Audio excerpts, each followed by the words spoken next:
지난해 3월 25일 경북 포항의 한 중학교에서요. 3학년 학생 김건우 군이 투신해서 사망하는 사건이 있었습니다. 건우 군은 자율학습 시간에 소설책을 보다가 선생님에게 들켰는데 선생님은 야한 책을 봤다면서 20분간 엎드려 뻗쳐 체벌을 시켰습니다. 그리고는 학급 친구들에게 이 책에서 야한 부분을 찾아보라 라고 했다는 겁니다. 건우 군은 몹시 수치심을 느꼈던 것 같습니다. 그날 오후 교실에서 투신하기 전에 쓴 유서를 보면요. 살기 싫다. 학교에서 따돌림 당하기 좋은 조건이 됐다. 이런 내용이 적혀 있었습니다. 이 유서를 쓴 뒤 20분 넘게 망설였다고 하죠. 아무튼 지난주에 법원은 이 교사에 대해서 정서적인 학대 행위를 한 걸 인정해 징역 10개월을 선고했습니다. 하지만 건우 군의 부모는 말합니다. 우리가 궁금한 건 그날에 대한 제대로 된 설명이고 우리가 바라는 건 진심 어린 사과다.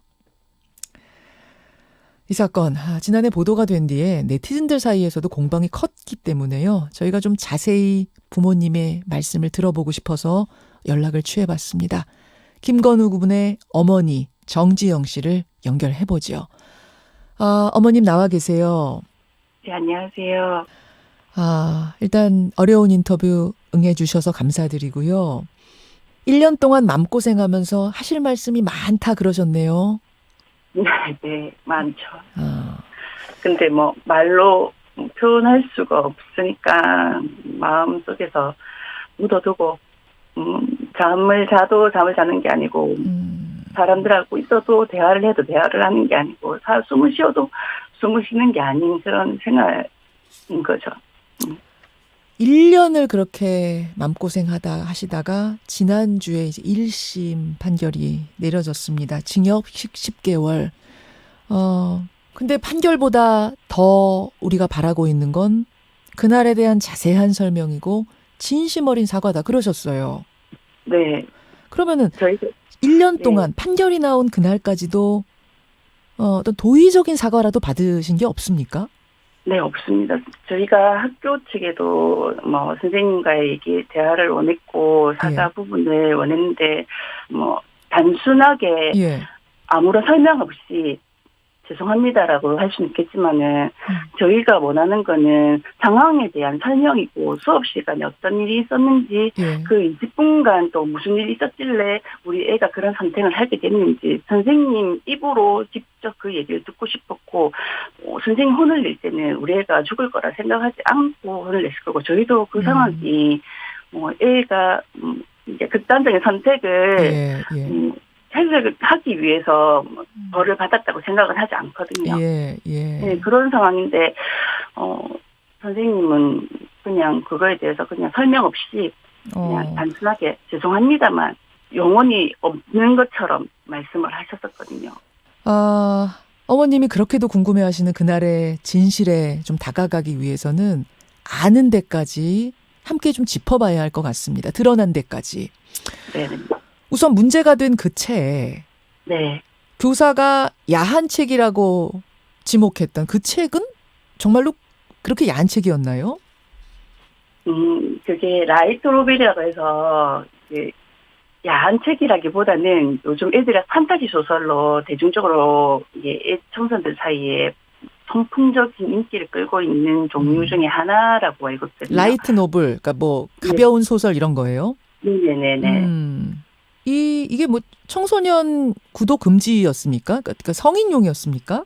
아닙니다. 15세 미만이었기 때문에 그때 당시 저희가 16세였기 때문에 15세부터 구독이 가능한 책이었기 때문에 저희 애하고는 이렇게 나이에 상관없는 읽을 수 있는 15세 미만 구독 불가인데 그때 16세였기 때문에 일단 뭐 나이에 걸리거나 이 청소년이 독서가 금지된 그런 책은 아니었던 거네요. 그건 아니었습니다. 자, 근데 아무튼 자율학습 시간에 왜 책을 보느냐에 선생님이 적발을 했습니다. 네. 그런 다음에 읽지 마 하고 뭐 안 읽겠습니다. 이러고 넘어갔으면 참 좋았을 텐데 체벌이 이루어졌어요.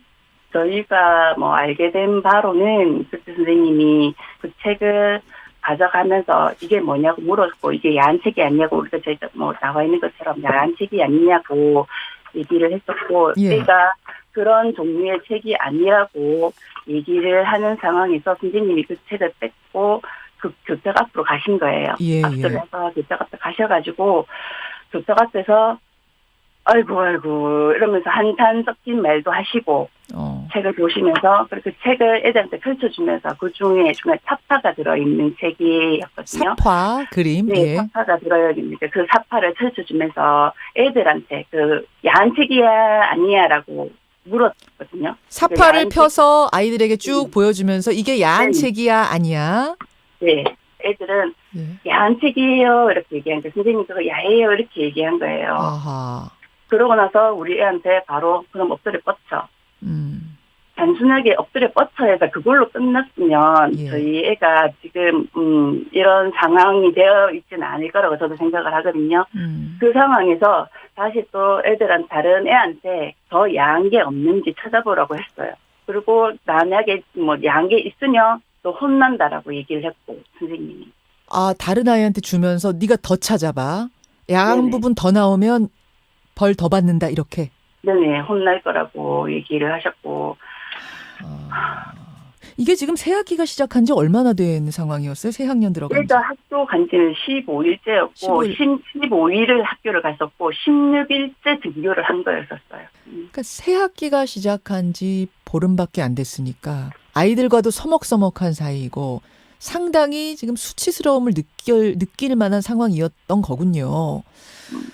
그게 2교시 상황입니다. 그리고 3교시는 네. 체육이었는데 건우는 혼자 교실에 남았고요. 반장이 왜 안 나가니? 라고 묻자 나가기 싫다라고 답변을 했습니다. 그 CCTV에 이제 건우가 나온 부분은 확인을 하셨다고 했는데 어떤 장면이 가장 이렇게 눈에 밟히시던가요?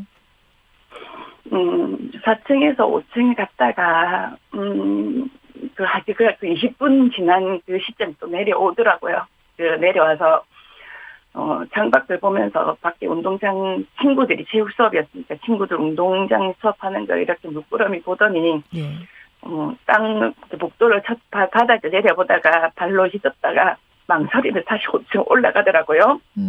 그때 제가 CCTV에 손을 넣어서 애를 붙잡고 싶은 안 올라갔으면 좋겠다고 거기에 올라가지 말라고 애를 붙잡고 놔주고 싶지 않았었어요. 그 다음 시간 체육 수업이 아닌 그냥 교실에 있는 수업이었으면 괜찮지 않았을까? 아니면 수업 시간, 체육 시간에 선생님이 빠진 학생이 없는지 물어보고 그 학생이 왜 안 왔냐고 한 번만 물어보고 묻기라도 했으면. 그랬으면 찾기라도 했으면 저희 애가 그만큼 망설인 한 시간 동안 망설이는 그 시간들이 누군가 붙잡아주길 바랐던 시간들이 아니었을까. 많이 안타깝고 속상하고. 어머님 조금만 이제 진정을 하시고요. 네. 마음이 많이 아픕니다. 아픈데 일각에서는 막 그런 얘기도 있었어요. 사건이 알려지고 나서 학교에서 평범하게 벌어질 수 있는 일인데 좀 건우가 예민하게 대응했던 건 아니냐, 좀 소심했던 건 아니고 여렸던 건 아니냐, 뭐 이런 이야기도 막 나오고 이랬는데 어머니 들으셨죠? 저희 애가 소심하다고 멘탈이 약하다라는 얘기를 많이 접하게 됐는데 그거는 저희가 아는 건우는 활동적이었고 되게 사교성도 뛰어났고 배려심도 있었고 소극적이라보다는 아무 배려심이 있지 않을까. 배려심. 네네. 예. 그리고 사춘기였으니까. 그렇죠. 1, 2학년 때는 사춘기였었고 3학년 때는 좀 자기가 좀 진로에 대한 생각을 할 수 있는 간호사가 되겠다라고 엄마 그렇게 해서는 학교를 어디로 가야 될까 물어보는 진로 상담까지 저희한테 했었거든요. 이제 그런 사춘기 아이에게 창피를 준 것이 어른들이 생각하는 것보다 훨씬 크게 다가오는 건데 이제 그 부분은 간과하고 막 악플다는 거 이런 거 보면서 마음의 상처를 많이 받으셨겠어요. 많이 받았죠. 많이 슬펐고 단순히 그냥 나와 있는 그 글자만 보고 다른 모습들을 보고 사실 사건에 대해서 알지도 못하고 저희 아이에 대해서 알지도 못하고 그 정도로 못 견뎌서 자살을 하냐, 뛰어내리냐 이런 댓글들을 봤을 때도 저는 그 정도가 아니었기 때문에 우리 한참 민감한 시기에 우리 건우한테는 학교 그 교실 그게 다 세상이 전부였던 시기였던 게 아닌가 싶습니다. 이만하면 됐지 않느냐. 그래도 징역형 선고되지 않았느냐. 말씀하시는 분들께 어머님이 꼭 하고 싶은 말씀 있으시다고요? 저희 애가 사고가 났지만은 선생님이 그 사고 그 애가 그런 일이 일어날 거라 생각하고 체벌을 하신 것도 아니었을 거고 정말 그 상황에 대해서 선생님이 진정으로 어머니 아버님 제가 뭐 건우가 이런 일이 있을 거라 생각을 하지 못했는데 이런 일이 있어서 정말 죄송합니다. 제가 이 시간 그 시간에 이래서 상황 설명을 하고 저희한테 진짜 진정한 사과만 했으면 저희가 한 달이라는 시간을 그 애가 차가운 냉장고에 넣어둘 줄 알았을 거고 그 응고하는 행렬을 학교에서도 학교에 반 애들조차도 만나지 못하게 애들을 다 3학년 전체 반을 다 통제해서 학생들이 아무도 없었었거든요. 그 반에 가니까 꽃바구니 한 개만 있고 애들은 아무도 없는 거예요. 그래서 애들 다 어디 갔냐고 선생님 수업 시간인 거 알고 있는데 애들 어디 갔냐고 해서 선생님이 머뭇거리면서 대답을 못 하시더라고요. 그래갖고 다른 반에 바로 옆반에 갔는데 옆반에도 없어요. 알겠습니다. 어머님 알겠습니다. 2층을 다 봤는데 애들이 아무도 없는 거예요. 그러니까 아이들이 혹시 동요할까 봐 뭐 이랬다는 뭐 학교의 설명도 아주 이해가 안 가는 건 아니지만 건우 입장에서는 마지막 가는 길 친구들을 한 번이라도 좀 보고 싶었을 텐데 그것조차 허락되지 않은 것이 마치 죄라도 지은 것처럼 전염병이라도 있는 것처럼 이 아이를 멀리했다는 게 어머님 마음에는 아주 못이 박히는 상처였겠네요. 이해가 됩니다. 저희 애가 거기서 2번을 죽임을 당한 듯한 느낌? 저희가 진짜 뭐 앵커님 말씀하신 것처럼 전염병에 걸렸나? 이런 생각이 들 정도로 그것 때문에 저희는 또 상처를 받았어요. 차라리 오지 말라고 했으면 그냥 바로 화장장에 갔을 걸. 아쉬운 마음이 있지만은. 어머님의 이 마음이 충분히 좀 전달이 됐을 것 같고 이 건우 사건을 가지고 좀 악플을 달고 야한 책 본 거 아니냐, 아이도 잘못한 거 아니야, 아이 멘탈이 너무 약해서 그런 것 아니야, 이런 식으로 상처를 주는 2번, 3번 죽이는 일은 더 이상 없어야겠다 이런 생각이 들고요. 힘내시고요. 또 부모님들이 진심 어린 사과를 듣고 싶고 진심 어린 설명을 듣고 싶은 그 마음을 좀 헤아려 주십사. 다시 한번 부탁을 드리면서 오늘 어려운 인터뷰 응해주셔서 고맙습니다. 힘내십시오. 네, 감사합니다. 고맙습니다. 최근 1심 판결이 났죠. 포항 투신 중학생의 어머니 정지영 씨였습니다. 김현정의 뉴스쇼는 청취자 여러분의 참여로 이루어집니다. 트위터, 페이스북, 레인보우 게시판, 그리고 단문 50원, 장문 100원의 유료 문자 샵 1212, 우물정 1212 통해 참여하실 수 있습니다. 김현정의 뉴스쇼, 여러분과 함께 만듭니다.